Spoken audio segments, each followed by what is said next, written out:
wake you, Barb.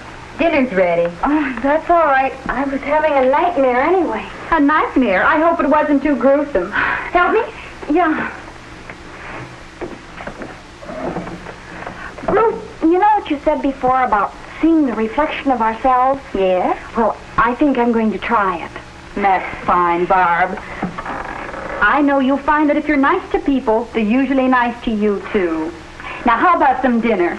Gee, I didn't realize I was so hungry. In the days that followed, Barbara did her best to acquire a genuine interest in people, for she found that smiles are effective only when they're genuine. She carefully practiced the first basic rule in meeting the public, remembering and using names.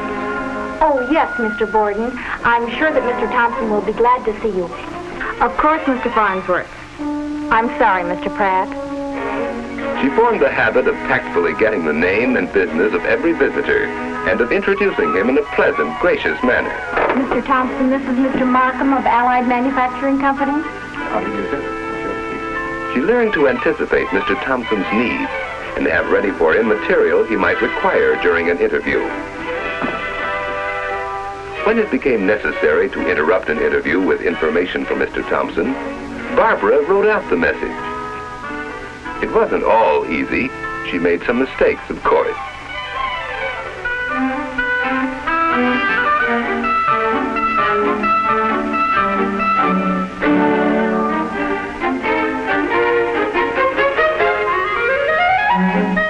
She learned, too, that it's a mistake to argue with visitors.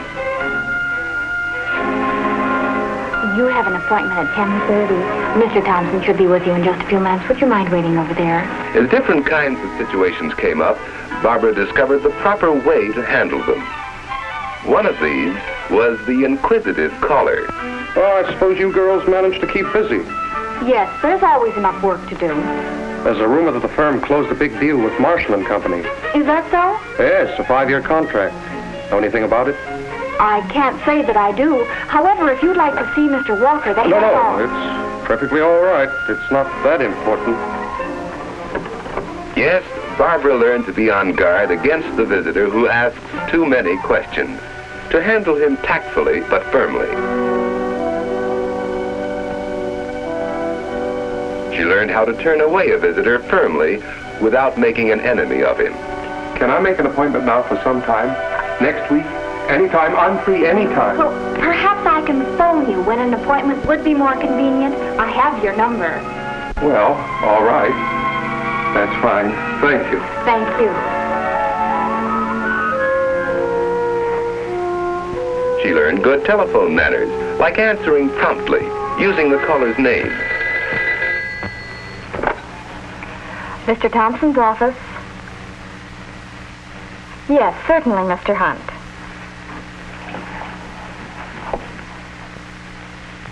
And getting the message right. She got into the habit of keeping a waiting visitor informed so that he'd know he wasn't forgotten. Mr. Thompson will see you very soon, Mr. Greenleaf. Oh, thank you. And of course, she became more conscious than ever of the importance of neat, simple clothing in the office. Above all, what Barbara acquired in the days that followed was a real understanding and liking of people. She found that smiles are contagious, that courtesy begets courtesy. And because of her changed attitude, the duties which had once been a nightmare for her became instead the pleasant and exciting experience of meeting the public.